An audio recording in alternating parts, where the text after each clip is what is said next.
em nome de Jesus. Esse trecho da palavra de Deus, vindo agora a palavra do Senhor. Talvez alguns dos irmãos já leram algumas vezes, principalmente quando ele fala no verso 5, né? Se alguém de vocês necessita de sabedoria, peça a Deus, que a todos dá liberalmente, e nada lhes impropera, e ser-lhe-á concedida. Eu acho muito interessante a carta de Tiago, eu gosto muito de meditar, e ela é pequena, são 5 capítulos apenas nela. Quando nós fazemos uma análise profunda desses versículos, desses versos que nós lemos, desse texto, nós chegamos aqui a uma conclusão. Tiago aqui nesse trecho, ele está falando sobre fé, sobre uma pessoa que tem convicção, sobre uma pessoa firme, e uma pessoa incrédula, uma pessoa que é dominada por uma falta de convicção. E aí ele vai começar falando da necessidade que nós temos, e eu acho interessante, ele fala sobre sabedoria. Se vocês têm falta de sabedoria, peça a Deus.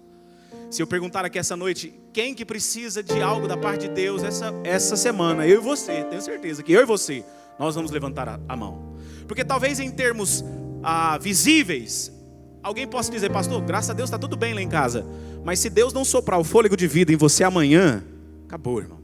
Então todos nós precisamos de alguma coisa ao longo dessa semana da parte de Deus. Então Tiago vai falar, se você tem uma necessidade, Deus é Deus provedor. Deus é Deus que faz todas as coisas em prol de você e para você. E todas as suas necessidades, eu gosto dessa expressão, todas as suas necessidades são supridas em Deus. Todas as suas necessidades são supridas em Deus. O grande problema, irmãos, que toma muitos corações, e talvez você seja uma dessas pessoas aqui essa noite. Nós esperamos que outras pessoas irão suprir a nossa necessidade, quando a verdade é que nada nem ninguém vai suprir a nossa necessidade, senão Deus. E Tiago está falando isso aqui, a sua necessidade pode ser suprida em Deus.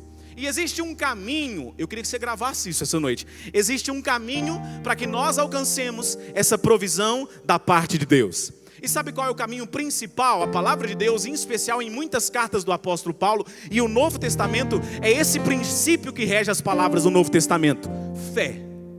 Esse é o caminho para que nós possamos ter a nossa necessidade suprida em Deus. E rapidamente, nos minutos que nós temos aqui essa noite, eu queria pensar com os irmãos sobre esse assunto. Constância, uma marca de quem tem fé. Você pode dizer isso comigo? Diga, constância, uma marca de quem tem fé. Para que você grave isso, né? Você grave. O que foi falado ontem? Constância, uma marca de quem tem fé. Quando Tiago usa esses versículos, nós não sabemos exatamente o tempo em que foi escrita essa carta. Mas o apóstolo Paulo, ele diz algo parecido nisso, ou parecido com isso, em Romanos capítulo 5, versículo 2. Dizendo que é pela fé que nós temos acesso à graça. O que Paulo está dizendo em outras palavras? É pela fé que nós temos acesso aos depósitos da graça. Irmãos, é maravilhoso essa expressão. Porque existe um depósito. Você sabe muito bem o que é depósito. Se você tem uma conta bancária e você às vezes precisa de uma cédula, você precisa pagar uma conta física, né, com dinheiro, o que você faz? Você vai lá naquela conta e saca, porque você antes tinha depositado. Quando Paulo diz isso, que é pela fé que nós temos acesso à graça e aos tesouros que estão depositados na graça, trazendo isso para a nossa vida, é em momentos de necessidade, e é isso que eu quero que você entenda aqui essa noite, em nome de Jesus. É em momentos de necessidade que Deus tem graça para ser revelada na sua vida. Perceba, irmãos, quando as coisas vão tudo dando certo da nossa vida, você não precisa de Deus. Ou pelo menos aos seus olhos você não precisa de Deus. E esse é o maior erro das pessoas hoje em dia. É achar porque tudo está indo bem, a minha vida, eu me completo, eu sou autossuficiente, eu sou autoexistente. E aí nós nos esquecemos, sabe de quê? Nós nos esquecemos de levantar pela manhã e agradecer a Deus. Nós nos esquecemos de todos os dias alimentar o nosso espírito, assim como alimentamos a nossa carne no café da manhã, no almoço, à tarde, à noite. Nós nos esquecemos desse livro sagrado. A você pai e a você mãe que aqui está, nós nos esquecemos de ensinar o nosso filho a ter amor pela palavra de Deus. Que a glória seja de Deus no que eu vou dizer aqui agora, mas todos os dias lá em casa, os meus filhos, porque a gente já tem ensinado eles nesse princípio, eles pedem, papai, vamos ler a Bíblia. Sabe, irmãos, o que tem acontecido na nossa geração de jovens, adolescentes e adultos que estão sendo formados é porque pais negligenciaram essa questão de não alimentar o espírito, ou de alimentar o espírito. E as coisas foram caminhando para um outro rumo e esqueceram-se de Deus. Talvez porque Deus os abençoara, Deus dera tudo o que eles precisavam e em um determinado momento eles esqueceram que é tudo pela graça. Mas existe uma palavra de ordem da parte de Deus essa noite aqui. E eu sei que todos nós em algum nível necessitamos disso. Há um depósito chamado graça e há tesouro nesse depósito que vem de Deus para a sua vida. Todas as suas necessidades, eu vou repetir, todas as suas necessidades podem ser supridas em Deus. Mas é necessário desse tema que a gente está falando aqui essa noite. Constância, uma marca de quem tem fé. Tiago, ele ainda vai dizer, irmãos, que quem duvida, não só não vai receber a sua necessidade suprida, não só não vai ter a sua necessidade suprida, né? Que nesse caso ele usa como sabedoria. Então, não só não vai receber sabedoria, como também não vai alcançar do Senhor coisa alguma. Coisa alguma. Versículo 7. Não suponha esse homem que alcançará do Senhor alguma coisa. Irmãos, isso aqui é muito forte. Alguém inconstante, que é a marca de quem não tem fé. Inconstância é a marca de quem não tem fé. Essa pessoa não vai receber nada da parte de Deus. Eu acabei de dizer que não só no Novo Testamento, o reino de Deus é regido pela fé. A fé é o princípio motriz que rege o reino de Deus.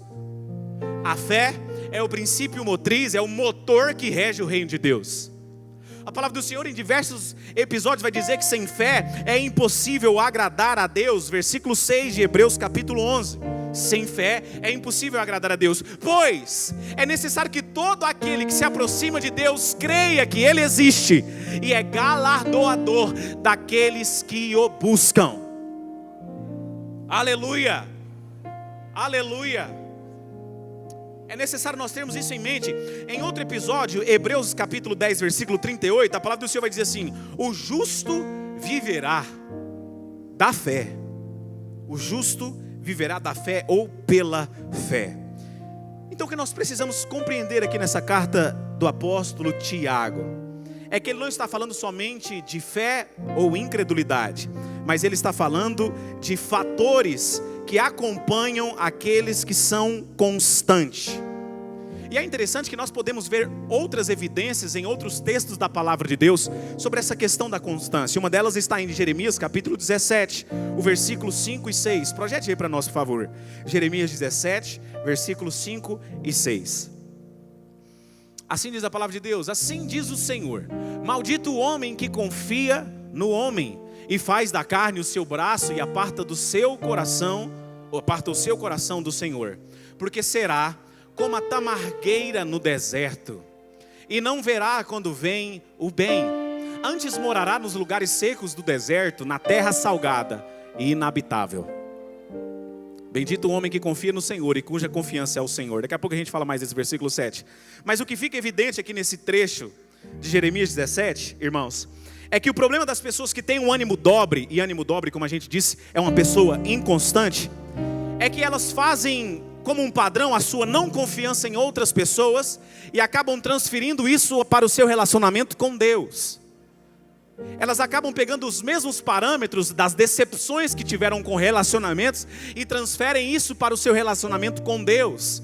E isso vai gerar nessas pessoas uma inconstância, um ânimo dobre. Pessoas que não confiam em outras pessoas e passam isso para os seus relacionamentos com Deus. E sabe o que é diferente? É interessante? A palavra do Senhor vai dizer que isso faz com que elas vão se definhar. Será como uma tamargueira no deserto. Qual que é a analogia que Deus está falando através da boca do profeta Jeremias? Uma árvore que é plantada no deserto, ela precisa de água. E são pouquíssimas árvores. Essa tamargueira, ela é uma das que, se não tiver uma água constante, ela dificilmente sobreviverá. Porque ela não tem esse perfil para sobreviver no deserto. O que Deus está falando através da boca do profeta Jeremias é que não terá vida aquelas pessoas que não confiarem em Deus. Porque o nosso Deus é a própria vida. Jesus, quando esteve aqui neste mundo, Ele disse: eu sou a água da vida. Em outras palavras, é como se Ele dissesse: eu sou a vida que vocês precisam. Não pensem em vocês que em vós mesmo existe um espírito autossuficiente. Eu sou a vida que vocês precisam. Quem não tem confiança vai se definhar, vai se secar. Irmãos, olhando para a nossa realidade hoje em dia, na terra, na igreja de Jesus na terra, não são poucas as pessoas que estão se definhando espiritualmente. Em algum momento, escute aqui em nome de Jesus, em algum momento isso vai reverberar para a sua vida natural. Se nós não temos vida com Deus, em algum momento a nossa vida material, a nossa vida natural vai ser marcada pela falta de vida espiritual. Uma vida que não vai para frente, uma vida que os projetos não são bem sucedidos, uma vida que nós pedimos sabedoria para Deus e não só não ganhamos sabedoria, como não ganhamos nada, porque não temos confiança, temos ânimo dobre, pessoas inconstantes. E a palavra do Senhor vai nos dizer sobre isso. Mas eu amo que no versículo 7 aqui que nós lemos, vai dizer o seguinte: bendito o homem que confia no Senhor e cuja confiança é o Senhor. Preste atenção, irmãos, o que a palavra de Deus está dizendo: cuja confiança é o Senhor. Deus está falando através da boca do profeta Jeremias que confiança é uma pessoa, e essa pessoa é o Senhor dos exércitos. Sabe, irmãos, talvez a gente olhe para a nossa realidade, e não são poucas as vezes, pode confessar dentro do seu coração, Deus está vendo. Não são poucas as vezes que eu, que você, agimos com falta de confiança. Não são poucas as vezes que nós duvidamos da promessa de Deus. Não são poucas as vezes que nós queremos fazer tudo, ganhar o mundo todo para Deus, e de repente, em alguns momentos, nem na igreja nós queremos ir, quanto mais ganhar o mundo todo para Deus. Isso acontece. O que não pode ser nas nossas vidas, ou não podemos ter esse pensamento de tornar isso como uma normalidade. Isso é normal, não. Por mais que às vezes é comum na nossa caminhada, isso não pode ser um hábito, isso não pode ser normal, não. Nós precisamos alcançar não somente a moderação, o equilíbrio, mas um ânimo constante, convicto daquilo que Deus prometeu, aonde que nós vamos chegar e quem nós somos em Cristo Jesus. Aleluia, glória a Deus. Aí Jeremias nos traz essa realidade no versículo 7, versículo 8. E o que Deus está falando, irmãos, é característica daquelas pessoas que creem. Bendito cuja confiança é o Senhor. Vai para o versículo 8. Porque será como a árvore plantada. Olha só, irmãos, quem confia no Senhor, enquanto a outra vai morrer, vai definhar, quem confia no Senhor será como a árvore plantada junto às águas, que estende as suas raízes para o ribeiro e não receia quando vem o calor. Vamos parafrasear e fazer aqui algo mais prático. E não receia quando vem as crises da vida, porque sabe que independentemente do que aconteça, sempre vai ter água para crescer. Quem confia no Senhor sabe que o riacho que vem sobre a vida jamais vai secar. Não receia quando vem o calor, mas a sua folha fica verde. E no ano da sequidão, não se preocupa, nem deixa de dar fruto. Irmão, eu sei que eu estou falando para corações aqui essa noite, que Deus chamou para ser árvore frutífera. Aleluia! Deus te chamou para ser árvore frutífera aqui nessa terra. Irmão, dá um glória a Deus aí, me ajuda a pregar aqui essa noite em nome de Jesus. Deus te chamou para isso. Mas nunca viveremos, nunca daremos frutos que permaneçam, se não depositarmos no Senhor a nossa confiança, se não depositarmos nele a nossa confiança. Aí no versículo 9, existe uma indagação da parte do profeta Jeremias. Vai para o versículo 9, ele vai dizer assim: enganoso é o coração, mais do que todas as coisas, e perverso. É aquela questão, né? Quando nós confiamos em nós mesmos, a gente vai se frustrar. Por isso que Jeremias vai dizer: enganoso é o coração, mais do que todas as coisas. Quem o conhecerá? A minha versão, inclusive, vai dizer assim: quem esquadrinhará o coração? Como é possível saber os intentos do coração? Como? Aí no versículo 10, Deus vai responder para ele: eu sou o Senhor, que esquadrinho o coração. Quer dizer, conheço o coração e provo as entranhas. Continua: e isto para dar a cada um segundo os seus caminhos e segundo o fruto das suas ações. Aleluia por isso. Deus, por nos conhecer e saber o nosso coração, a verdade do nosso coração, é que vai nos recompensar quando nós realmente confiamos no Senhor. Porque a indagação de Jeremias aqui é mais ou menos assim: Deus, tá bom, É preciso confiar no Senhor. Mas como o nosso coração é enganoso, como é que eu vou saber para ser uma árvore frutífera no momento em que meu coração está confiando em Ti? Aí Deus responde isso para ele: Jeremias, não preocupa não, eu conheço a verdade do seu coração. Aleluia, irmão. Eu conheço a verdade do seu coração, e aquilo que está dentro do seu coração eu vou trazer à tona em frutos que vão permanecer. Irmão, preste atenção nisso que eu vou te falar. Não fique querendo provar para as pessoas que você é uma pessoa abençoada. Não fique querendo provar para as pessoas com coisas, com bens que você pode adquirir, que a bênção de Deus está sobre você, até porque as pessoas estão vendo. Deixe que os frutos que Deus depositar em você vão ser o testemunho de Deus perante os olhos da pessoa, que a bênção dele está sobre você e que você é uma pessoa que confia nele. Irmãos, o que Deus está dizendo aqui através dessa palavra em Jeremias é que os nossos caminhos, quando depositamos a confiança em Deus, não são frustrados, trazem frutos da parte de Deus.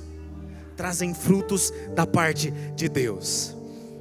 Sabe, irmãos, indo um pouco mais profundo, Deus está falando aqui através de Jeremias, é que apesar de não enxergarmos, que é impossível essa questão, enxergarmos o coração, Deus mostra o que está em nosso coração através das circunstâncias. E eu vou exemplificar isso para você.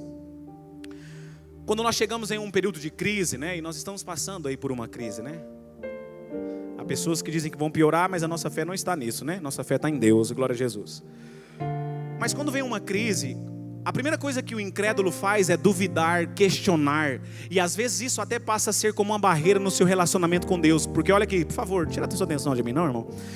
A pessoa que está passando por uma situação diversa, ela tem dois caminhos. Ou ela vai se aproximar ainda mais de Deus, por reconhecer que é só nele que nós temos o socorro da nossa alma. Ou essa pessoa vai se afastar de tal forma que vai perder o seu relacionamento com Deus.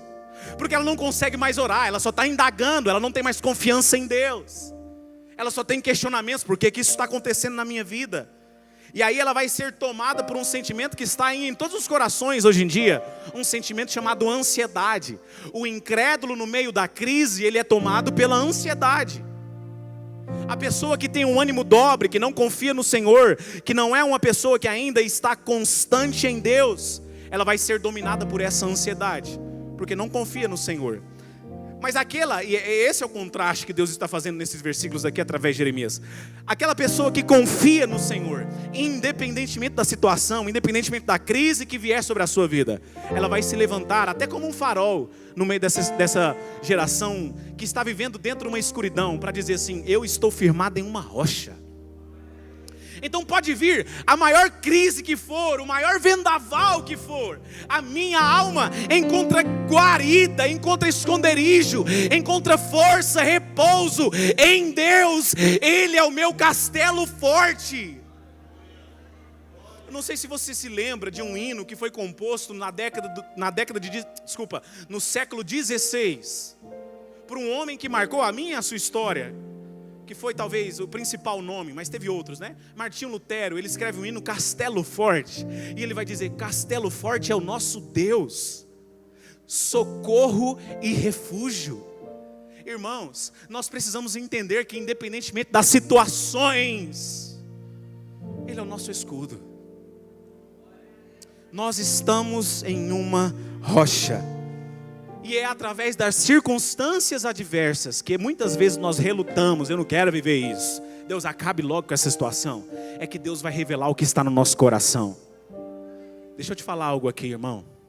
Tem muitas pessoas que querem revelar a nossa intenção para expor a gente, para humilhar a gente. Ah, sua intenção era essa, né? Sabia que você não valia nada. Deus não faz isso.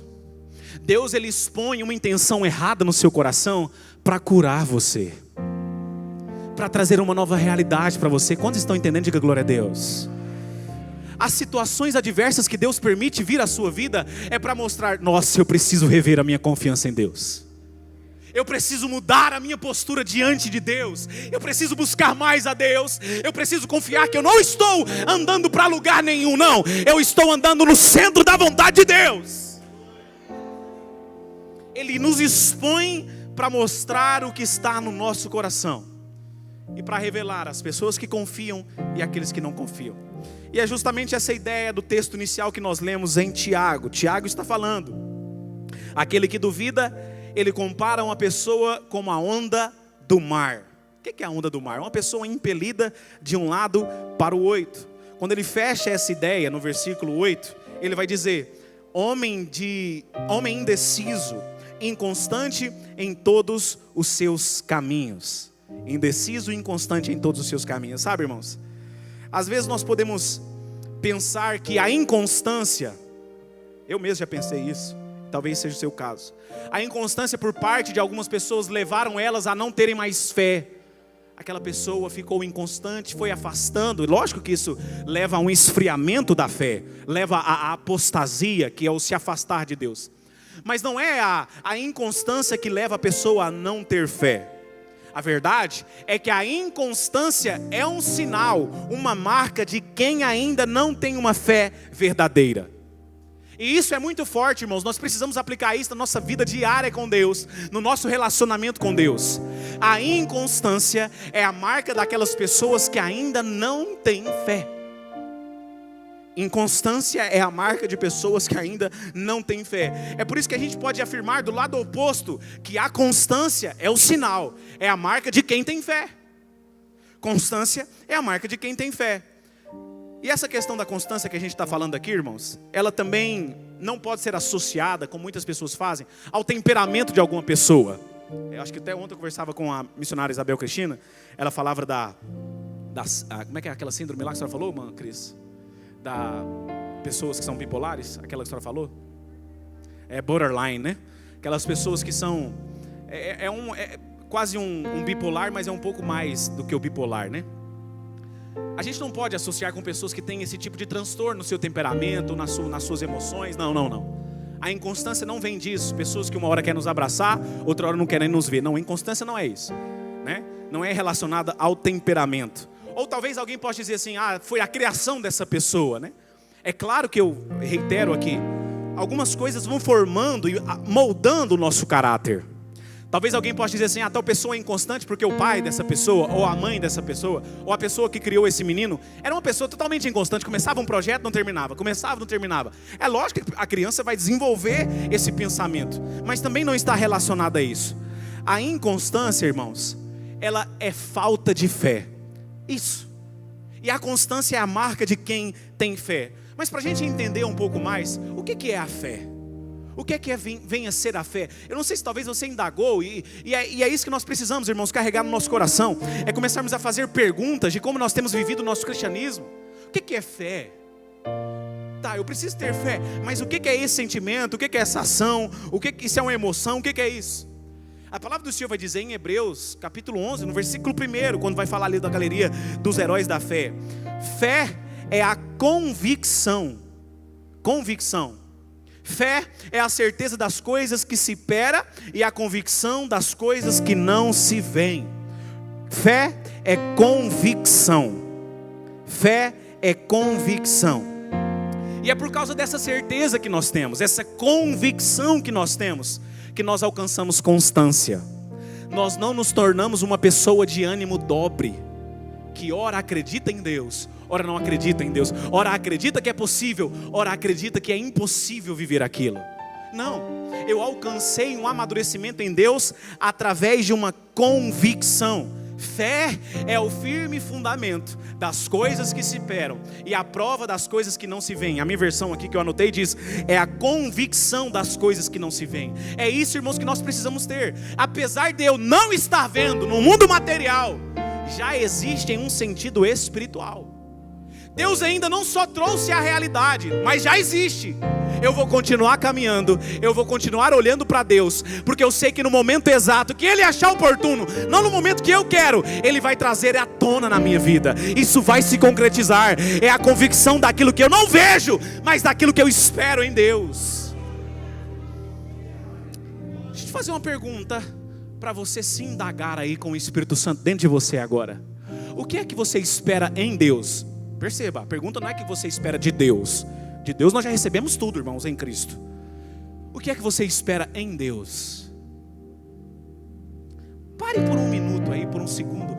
O O que é que tem movido a sua vida, o seu relacionamento com Deus? O que é que te tirou esse dia, esse domingo à noite aqui, dia 15 de maio de 2022, para estar aqui? O que é que você espera em Deus? Em Deus. Sabe, irmãos, uma maneira de nós entendermos essa verdade sobre a constância, sobre a convicção que nós temos daquilo que nós não vemos, é quando nós olhamos para a palavra de Deus, para a Bíblia Sagrada, para o manual da nossa vida. A palavra do Senhor, ela vai usar em diversos períodos, né, ou em diversas passagens, um termo, fiel, uma pessoa fiel. E em nossa mente, muitas vezes, nós relacionamos essa palavra fiel, né, com fidelidade. Alguma pessoa que é leal, alguma pessoa que é submissa, né, uma pessoa fiel, né, uma pessoa que se sujeita a Deus, né, alguém leal. Só que essa talvez seja a expressão máxima da palavra fiel. Mas vai um pouco mais profundo do que isso. Alguém fiel é alguém que tem fé, é alguém constante, alguém que não se deixa abalar pelas circunstâncias, mas alguém que encontrou um equilíbrio e consegue então se levantar apesar da nossa natureza caída em Adão, se levantar agora com a nova natureza em Cristo e alcançar um padrão de fidelidade. Alguém que tem fé, que não tem um ânimo dobre. Para a gente entender um pouco mais sobre essa palavra fiel, irmãos, é necessário a gente voltar lá no contexto que está sendo escrito ela. Contexto grego, a palavra grega para fiel. Quando nós voltamos para uma das parábolas de Jesus, Mateus capítulo 25, ele está falando sobre a parábola dos talentos ali, sobre um servo bom e fiel e aqueles que não foram fiéis com o que o seu Senhor tinha depositado na sua mão. E ali em Mateus 25 ele vai falar de alguém elogiando ele, vai dizer assim: servo bom e fiel, entra para o gozo do seu Senhor. Essa palavra fiel aqui do grego, ela é traduzida como pistos. Pistos, eu queria que você gravasse isso, porque ela é a derivação de pistes, e pistes é a palavra traduzida como fé, ou seja, só consegue ser fiel quem tem fé. Pistos do grego é a derivação de pistes, que é fé, só consegue ser fiel quem tem fé no coração. Irmãos, e isso precisa trazer uma grande questão para mim e para você essa noite. Acho que foi o pastor Luiz que falava no último domingo, se eu não me engano, esses dias para trás, que antes da palavra cortar para o seu lado, ela antes cortou do lado de cá. E essa é a maior verdade do cristianismo para quem ministra a palavra de Deus. É uma palavra afiada de dois gumes, que corta para os dois lados. Como está o nosso cristianismo, irmãos? Porque se eu tenho fé, eu sou fiel. Se eu já tenho essa palavra pistos, o pistes que é a fé, está no meu coração. Fiel é aquela pessoa que tem fé. Quem não tem fé não consegue ser fiel. E aí, prosseguindo, existe um significado mais amplo para essa palavra fiel, do pistos, que significa também verdadeiro, algo convicto, alguém que manteve a fé com a qual se comprometeu. Quando essa palavra pistos vai falar nessa expressão, é alguém que abraçou uma ideia, que abraçou uma convicção, que abraçou um pensamento, que abraçou uma certeza e não abre mão dela. Eu agora estou debaixo de uma convicção, e pode acontecer o que for, pode se levantar quem for com outras ideias, eu já abracei essa ideia. É muito profundo isso, irmãos. Fala de algo verdadeiro, andar em convicção, irmãos, e manter a constância. Manter a convicção em Deus é uma questão de fidelidade, gerada pela fé. E é uma expressão da fé. Quando as nossas ações resultam em fidelidade, significa que a nossa fé não é uma fé como de um menino, mas é uma fé amadurecida em Deus. Eu consigo achar um equilíbrio em fidelidade a Deus. Mais uma vez, nas palavras de Jesus, a gente falou do capítulo 25 de Mateus, capítulos depois, capítulo 27, Jesus está sendo crucificado. E ali naquele momento algumas pessoas passavam por Jesus dizendo: olha, salvou a tantos, né? Então salva a ti mesmo. Curou a tantas pessoas, mas você não disse que é o Filho de Deus? Roga para ele que te tire da cruz. Capítulo 27 de Mateus. E lá no versículo 43, vamos lá, Mateus 27, versículo 43. A palavra do Senhor vai dizer assim: confiou em Deus. E Jesus, né? Jesus confiou em Deus. Pois venha livrar agora, se de fato lhe quer bem, porque disse: sou filho de Deus. Essa expressão aqui usada do grego, confiou em Deus, é a tradução da palavra peito, né? Na nossa literatura, no nosso escrito seria a palavra peito, que significa persuasão. E pistes é a palavra fé, que deriva de peito. A gente falou agora dessa palavra pistes. Pistes é uma outra derivação que deriva desse peito, que confiou em Deus. Sabe qual que é a aplicação disso aqui, irmãos? Só é possível ter convicção, só é possível alguém ser persuadido, convencido, ser convicto de alguma coisa, se ela tiver confiança em Deus. Uma pessoa que confiou em Deus. E o que a gente precisa compreender aqui essa noite é que o que gera confiança e, consequentemente, o resultado dessa confiança no nosso coração é andar em constância. A constância vai gerando confiança no nosso coração. Quanto mais eu me aproximo de Deus, mais convicto eu fico de quem Ele é, das promessas que Ele fez e dos projetos dEle na minha vida. Quanto mais eu me aproximo de Deus, por mais que eu esteja vivenciando uma enfermidade, eu creio que a cura está logo ali na frente, porque Ele falou que todas as enfermidades, todo o castigo que porventura poderia vir sobre as nossas vidas, lá em Isaías, Ele já levou ali na cruz do Calvário. Essa é a promessa, porque verdadeiramente Ele levou sobre si as nossas enfermidades, as nossas dores, o castigo que nos traz a paz estava sobre Ele, e pelas suas pisaduras nós fomos sarados. Eu gosto do que Deus usa Isaías para escrever. Isaías não diz por causa das suas pisaduras nós seremos sarados como em um tempo futuro. Não, nós fomos sarados, já é uma realidade. É o saber disso que vai gerar esse confiou em Deus, que é a palavra peito, e gera convicção, e a convicção vai gerar constância no nosso caminhar. Constância na nossa vida. O que a gente precisa compreender é justamente isso, que o que gera convicção e o resultado é a constância. Já aquela pessoa, irmão, que não tem certeza, que não tem convicção, sempre vai ser marcado pela inconstância. Eu já estou caminhando para a conclusão. Quando nós somos persuadidos, convencidos, como eu disse, isso vai gerar uma fé convicta. E a convicção nada mais é do que essa fidelidade que a gente está falando. O que é fidelidade? Essa capacidade de crer, essa capacidade de confiar, seguido de uma obediência. Mas existe um fato, irmãos, que às vezes uma pessoa pode ser muito convicta em um determinado assunto, em uma determinada área da sua vida, mas em outras tantas áreas falta-lhe confiança, falta-lhe convicção. E eu quero aqui abranger, irmãos, nesse momento, todas as áreas. Todas as áreas. Porque às vezes nós focamos no nosso... Deixa eu pegar, trazendo por base aqui alguns exemplos. Se você tem um ministério, você confia que Deus vai fazer com que o seu ministério seja profícuo, Deus vai me abençoar. Deus me chamou, e se Ele me chamou, Ele vai me capacitar e eu vou ser bem sucedido. Glória a Deus. Mas aí a gente se esquece que isso se aplica em detalhes também. Convicção, que é um exemplo básico, e às vezes até besta para isso. Tem muita gente que começa uma dieta ou começa um exercício físico e não vai até o fim, porque é impossível emagrecer. Não, irmão, Deus tem saúde para você. Deus tem saúde para você. Ser uma pessoa obesa, uma pessoa que tem problemas de coração, porque hora ou outra vai gerar um problema no coração, pessoa que é obesa, obviamente. Não, Deus tem saúde. Isso vale aqui para todas as áreas. Eu estou citando aqui talvez um exemplo pequeno, mas vale para tudo. Essa convicção que o Espírito Santo deseja fazer brotar em nós, através de uma vida, através da fé, ela abrange todas as áreas, não são somente algumas questões.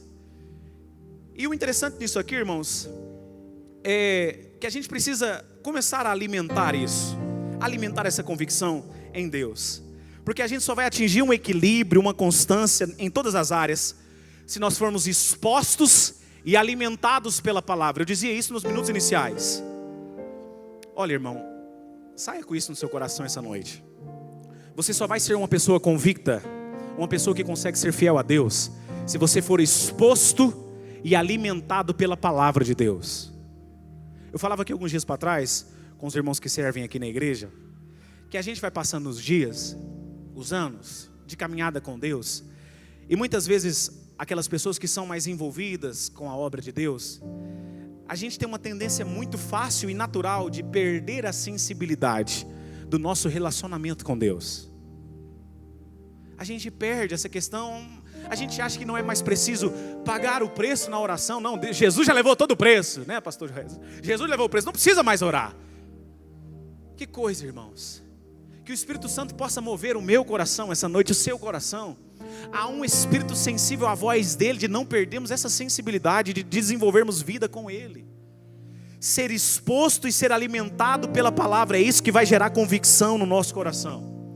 E a convicção não é simplesmente algo que nós nascemos com ela, como sendo algo injetado no nosso DNA, não. É algo que cresce no decorrer da vida, é algo que é desenvolvido, e eu gosto dessa expressão. Paulo escreve em Romanos capítulo 4, versículo 20 e versículo 21, falando sobre Abraão, que ele estava plenamente convicto. Projete o versículo 21, que eu acho que é o versículo 21 mesmo que fala isso. Romanos 4, 21. Aí a versão é diferente, mas diz: e estando certíssimo, né? A minha versão diz: estando plenamente convicto de que o que ele tinha prometido também era poderoso para fazer. Está falando de quando Abraão recebe Isaac, a realização da promessa de Deus. Aí veja a posição de Abraão, irmãos. Estando certíssimo de que ele, Deus, tinha prometido, ele também, o que havia prometido, era poderoso para fazer. Isso gerou nele convicção, espírito convicto. E essa expressão aqui que é usada, né, plenamente convicto, que Paulo usa, ela deriva também de uma outra palavra grega que significa encher, preencher algum pensamento com uma convicção. O que está nos falando essa expressão que Paulo nos usa? É que Abraão não somente estava convencido, mas ele foi totalmente preenchido por um fato convicto até que ele conseguisse gerar Isaac. E chegou um momento que depois dele ter alcançado essa fé madura e resultar em fidelidade a Deus, a promessa aconteceu. Olha para mim aqui, por favor. Você tem promessa de Deus, irmão. Talvez na sua caminhada com Cristo, poucos profetas se levantaram, talvez, para falar sobre uma promessa específica para você, alguém que é usado por Deus. Mas aqui eu tenho certeza que existem inúmeras promessas que você já leu, que é para alcançar a sua vida. Então existe promessa sobre você. Agora escute isso que eu vou te falar. Você nunca viverá essas promessas da parte de Deus se você tiver um ânimo dobre. Você nunca viverá as promessas da parte de Deus se você não alcançar uma posição de fidelidade, uma posição fiel. Porque só é possível ser fiel se nós realmente tiver fé. E fé que rege a mão de Deus, fé que rege o reino de Deus. Quem tem fé resulta em fidelidade a Deus. Abraão só gerou Isaac quando ele alcançou um espírito fiel a Deus, quando a fé dele foi amadurecida. E foi 25 anos, foi sendo desenvolvida. É por isso que eu quero reiterar aqui: a convicção não é simplesmente algo que nós nascemos com ela. Um ânimo constante, a constância não é que nós nascemos, não, é algo que nós vamos desenvolvendo. Abraão demorou 25 anos para desenvolver uma convicção pura, genuína no seu coração. E o tempo é relativo para cada pessoa. Deus age diferentemente na sua vida e na minha vida. Às vezes com algumas pessoas são poucas semanas, ou alguns anos menos, mas com outras demoram mais anos. Independentemente disso, nós precisamos entender que eu preciso ser exposto à palavra de Deus, para que a realidade que está escrita aqui nesse livro alcance a minha vida e eu seja convicto. E isso gera em mim fidelidade. Não aconteceu da noite para o dia, e a convicção não acontece da noite para o dia. E é interessante, irmãos, que lá no início do processo, quando Abraão tinha aproximadamente 83 anos de idade, né? A promessa foi que 75, 8 anos depois aproximadamente, ele gera um filho. Ele e Sara, e eu acho que é interessante essa analogia, né? Ele e Sara tentam dar uma ajudinha para Deus. Quantas vezes, irmãos, na nossa ânsia de viver a promessa de Deus, ou a bênção de Deus, ou o pedido da sabedoria que a gente está pedindo, igual o Tiago falou, né? O pedido da nossa necessidade, a gente quer que aquilo aconteça logo e nós queremos dar um empurrãozinho para Deus. Nós queremos dar uma ajudinha para Deus, como se o poder de Deus ele não fosse autossuficiente. Quer dizer, Abraão e Sara ali estão forçando de forma natural para que algo espiritual acontecesse na vida deles. Aí pega a Agar, uma das servas ali de Sara, para que Abraão coabitasse com ela e gerasse Ismael. Mas eu acho que algo que precisa ser de forma prática nas nossas vidas aplicado. Que todas as vezes, irmãos, que nós tentarmos forçar o cumprimento da promessa de Deus, todas as vezes que nós tentarmos dar uma ajudinha para Deus, um jeitinho para com Deus, a gente vai gerar Ismael, mas não geraremos Isaac. E Isaac, irmãos, é o símbolo da plenitude de Deus. é o Filho da promessa. Inclusive lá no Antigo Testamento é um tipo de Cristo, é a tipologia de Cristo, quer dizer, a plenitude de todas as coisas habitando em uma promessa. Eu não sei se você está entendendo o que Deus está falando. Quando Deus faz uma promessa para mim e para você, irmão, não é para que a gente possa viver ela em partes. Por favor, olha para mim. Não é para que a gente possa viver só algumas coisas da promessa que Deus nos fez, não. O que nós precisamos entender no nosso coração aqui essa noite é que Deus tem uma promessa plena. E quando a gente fala de algo pleno, é algo cheio, que completa tudo. Não pense que o seu jeitinho, que o seu tentar ajudar a Deus vai fazer com que a promessa se cumpra, não. O que vai fazer com que a promessa se cumpra na sua vida é quando você for regido, direcionado por uma convicção, através de uma fé. E isso vai gerar em você fidelidade a Deus.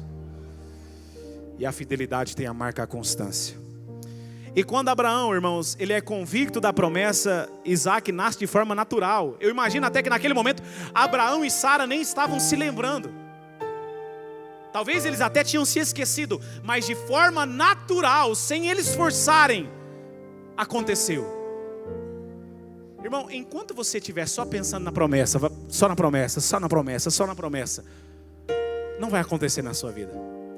Porque você vai ser dominado pela ansiedade, e Deus não quer que isso tome o seu coração. Ele quer ver em você confiança, e confiou em Deus. Confiar em Deus. Talvez a gente olhe para a nossa vida essa noite aqui, e são muitos projetos que nós fazemos, e glória a Deus por isso. Eu falava aqui no passado, acho que foi no mês de agosto ou setembro, que eu falei sobre propósito. E eu disse que todos os propósitos que nós designamos, que a gente projeta no nosso coração, até isso vem de Deus. Paulo diz em uma das suas cartas, em especial aos Filipenses, que é Deus quem efetua em nós, tanto querer quanto efetuar. Então quando nasce um sonho, quando nasce um desejo no nosso coração, é Deus que está nos despertando para que a gente possa viver esse sonho. Eu lembro que uma vez aqui eu usei até uma analogia de um pai que leva uma criança em uma loja de brinquedos. E a gente sabe que criança se encanta com qualquer tipo de brinquedo. E às vezes brinquedos fajutos, mas criança cria uma expectativa, e às vezes até se vê brincando com aquele brinquedo. Se Deus deixasse você sonhar com alguma coisa que Ele não tivesse o objetivo de te dar, a gente poderia usar a mesma analogia de um pai que vai fazer uma maldade com o seu filho, porque ele leva a criança dentro daquela loja e permite com que aquela criança sonhe com tudo aquilo, mas ele não tem a intenção de dar. É por isso que os projetos, e às vezes projetos pequenos que Deus desperta no seu coração, é Ele quem está despertando. Não fala isso não, que você não deu glória a Deus com essa palavra, irmão. Eu disse para você que aquilo que você tem sonhado é Deus que tem despertado no seu coração. Isso abraça todas as áreas da sua vida. Não é só no espiritual, é no material também. A bênção de Deus precisa ser testificada pelos homens na sua vida, para que todos reconheçam que Ele é Deus na sua vida. E graças a Deus, porque nós temos essa certeza, e isso vai gerando em nós convicção. Então, projetos que talvez a gente possa ter até esquecido, Deus tem intenção de dar a você. Mas gera em você um espírito fiel. Convicção, ela não nasce da noite para o dia. Nós precisamos fazê-la crescer. E nós, irmãos, só vamos ser constantes na vida cristã se nós entendermos o que é a disciplina na vida de oração, que eu citava agora há pouco. O que é a disciplina e a consciência de ser movido para um relacionamento, de saber quem Deus é através da sua palavra. Ouça isso que eu vou dizer aqui agora, irmãos. Nós estamos aqui em um culto de adoração, eu estou pregando aqui essa noite. O que está sendo transmitido através desses aparelhos sonoros, pela minha voz aos seus ouvidos, é muito pequeno daquilo que Deus quer revelar para você. O que está sendo aqui audível aos seus ouvidos é muito ínfimo, perto do oceano que Deus tem para revelar a você. Mas sabe qual que é o seu problema? Sabe qual que é o meu problema? O meu não, que graças a Deus eu tenho desenvolvido isso, glória a Deus por isso. Mas o problema das pessoas em geral, eu quero conhecer a Deus. Tem até um hino que diz isso, eu quero conhecer Jesus. E fica, eu quero conhecer Jesus.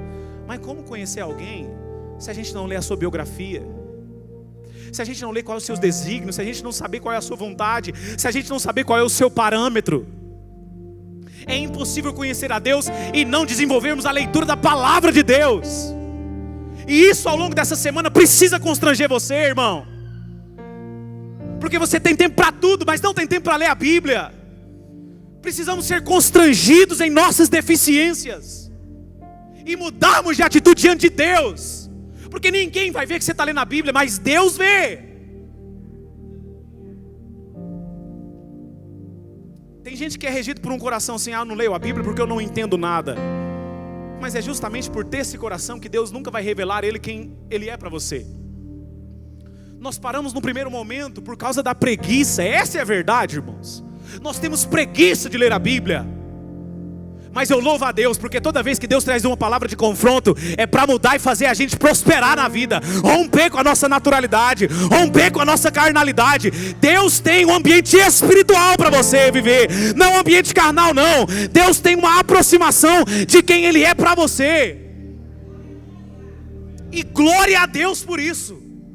Precisamos ser governados por essa consciência. O que a palavra de Deus vai produzir em nós? Uma novidade de vida. E se eu entendo que a palavra de Deus, ela vai trazer uma firmeza e me aproximar de Deus, eu vou gastar meu tempo com isso. Sabe, irmãos, a nossa necessidade maior é alimentar justamente o nosso espírito nessa meditação diária. E existe algo até um pouco mais profundo, porque a palavra de Deus, ela, até conselhos, né? Até negócios, conselhos para o seu negócio, a palavra do Senhor nos traz. Mas vamos lá, trazendo aqui para uma prática de ser igreja que eu e você somos. Existe um termo na palavra de Deus, que é o termo servir. Todos nós só encontramos propósito. Escute, que isso aqui até a ciência secular, só que eles não entendem isso, né? Nós sabemos porque nós temos a verdade e sabemos o que está por trás disso. Vai dizer que a vida de alguém só tem um sentido quando ela serve a outras pessoas. Irmãos, isso é muito forte. A vida de alguém só tem sentido quando ela serve a outras pessoas. Sabe o que é isso? É humildade. É humildade. É por isso que Jesus, quando está falando com os seus discípulos, em especial o evangelista Lucas vai nos narrar sobre isso. Capítulo 22, salvo meu engano. Capítulo 22, versículo 27 ou versículo 47. De Lucas capítulo 22. Eu contudo não vim para servir, mas para servir vocês. Eu vim para servir vocês. Quando nós falamos sobre servir, irmãos, e aqui falando sobre o serviço cristão, a palavra de Deus vai nos dizer que a base para um relacionamento com Deus é o servir. Inclusive é o próprio apóstolo Tiago que vai escrever isso na sua carta. Olha, se alguém diz ter fé, mostra-me as tuas obras que eu vou dizer acerca da sua fé. Porque é impossível nós, é interessante as analogias que Tiago vai fazendo. É impossível nós termos uma fé convicta se isso não resultar em uma prática, irmão. Ô irmão, se você está subindo aqui semana após semana na casa do Senhor, apenas para encher a igreja, e só senta na cadeira e vai embora, você não está vivendo o evangelho ainda. Não, você não está vivendo o evangelho. Evangelho diz sobre um desprendimento. O Anderson leu um versículo que o apóstolo... foi Hebreus, né? Que Hebreus, que não sabemos o escritor, vai dizer que ele esvaziou-se a si mesmo. Filipenses, né? Ele esvaziou a si mesmo. Quer dizer, um desprendimento para servir, mesmo tendo todas as regalias do céu, mesmo sendo quem ele era, ele tomou a forma de um homem e fez-se humilde e se submeteu até a forma de morte mais cruel que existia na época, a morte de cruz. Isso é ser crente. Servir. Um desprendimento. E isso aí, irmãos, vai gerar uma constância na nossa vida com Deus.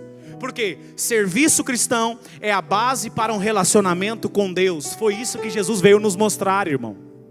Jesus veio mostrar para mim e para você, olha, se você quer ser mais íntimo de Deus, se você quer ter mais proximidade com Deus, é necessário você entender que eu, sendo Deus, sendo quem eu sou, eu vim para servir, para na minha humanidade ter o meu relacionamento com Deus. Então, em outras palavras, Jesus dizendo, jamais percam a humildade de servir. Porque é ela que vai solidificar o seu relacionamento com Deus, através de um serviço ao Senhor. E a gente precisa analisar, irmãos, essas áreas, ou todas as áreas da nossa vida. Porque quando o Tiago fala de alguém inconstante, levado e agitado pelas ondas do mar, talvez até uma deferência do que Paulo diz em Efésios, capítulo 4, versículo 14. Ele diz: não sejamos meninos inconstantes, levados e agitados por todo vento de doutrina. Essa expressão aqui, vento de doutrina, ela mostra alguém que não tem convicção suficiente na doutrina bíblica. Irmãos, hoje em dia nós não precisa ir longe, a gente entra na internet no nosso celular, tem vários aplicativos de redes sociais hoje. Nós temos o TikTok, tem o Kaiai, vários outros lá, né? O que você vê lá são teólogos que nunca leram talvez sequer a Bíblia por completo. Ali naqueles aplicativos, pastor Luiz, são teólogos da Wikipedia, que vai lá no Google, digita sobre um assunto e posta um vídeo de 1 minuto, e a gente já acha que aquilo que aquela pessoa está falando é a verdade, e é levado por qualquer vento de doutrina. Como pessoas têm sido enganadas nisso, irmão. Mas você não vai ser uma dessas pessoas, não. Deus vai despertar no seu coração uma confiança em saber realmente qual é a verdade da palavra de Deus. É por isso que Ele está falando aqui essa noite. É por isso que Ele está falando aqui essa noite, para que você não seja levado por qualquer vento de doutrina, para que você alimente uma convicção suficiente no seu coração, em saber quem Deus realmente é. Fique de pé nesse momento em nome de Jesus.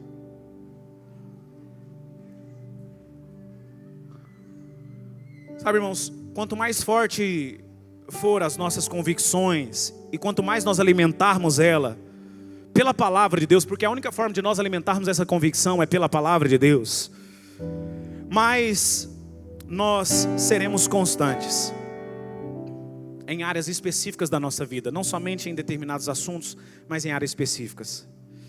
E eu sei que o Espírito Santo de Deus já sabia que estaremos aqui essa noite, porque talvez até nós marcamos na nossa agenda, mas antes de marcar na nossa agenda, domingo 18 horas eu vou estar na igreja. Deus já havia marcado na agenda dele. E a intenção do Espírito Santo essa noite é gerar no seu coração convicção para que você seja constante. Tem alguém para dizer amém? Curva a sua cabeça nesse momento. Curva a sua cabeça com seus olhos fechados. Você conhece o que precisa ser transformado em você? Ou talvez você nem saiba tanto. Peça para que Deus te sonde nesse momento. Peça para que Deus sonde o seu coração nesse instante. Fala: Deus, esquadrinha o meu andar, esquadrinha as minhas atitudes, esquadrinha o meu coração nesse momento. Eu sei que o Senhor me trouxe aqui essa noite para me levar a um relacionamento mais profundo com o Senhor, com a sua palavra.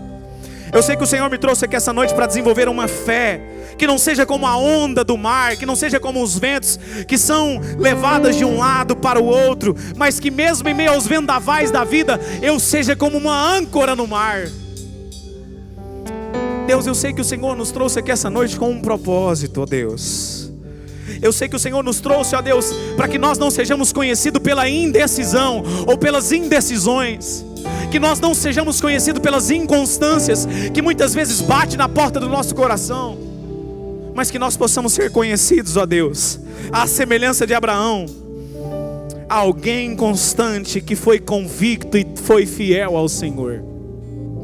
Deus, gera em nós uma fé genuína, para que realmente sejamos fiéis ao Senhor, para que o nosso ânimo, ó Deus, independentemente das situações que o Senhor venha a nos expor, porque entendemos que as situações, ó Deus, é o Senhor que nos expõe para revelar o que está dentro de nós, que possamos, apesar dessas situações, nos encontrarmos firmes em Ti, ó Deus.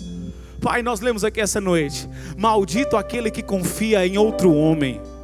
Nós não fazemos menção de algum homem aqui não, Pai, não. Nós fazemos menção do nome do Senhor, ó Deus. Nós confiamos no Senhor. A nossa vida, nós entendemos que é projeto do Senhor. E nós sabemos, ó Deus, pela sua palavra, que nenhum dos seus projetos através da vida de Jó serão frustrados, ó Deus. E nós fazemos parte do seu projeto, ó Deus. A nossa casa faz parte do seu projeto, ó Deus. A nossa família, o nosso casamento, os nossos filhos fazem parte do seu projeto, ó Deus. A nossa herança, ó Deus, em termos materiais, aquilo que o Senhor nos deu, ó Deus, de bem, de emprego, a nossa empresa faz parte de um projeto do Senhor, ó Deus. Mas nos ajude a encontrar um equilíbrio, ó Deus. Nos ajude a encontrar uma constância e servir ao Senhor com fidelidade, ó Deus. Que os nossos passos, ó Deus, sejam conhecidos pelo Senhor. Assim como Abraão foi conhecido e foi chamado o pai da fé, que sejamos, ó Deus, também conhecidos pela nossa fé em Ti. Deus, tem misericórdia de nós. Essa é a nossa oração. Em nome de Jesus. Amém e amém.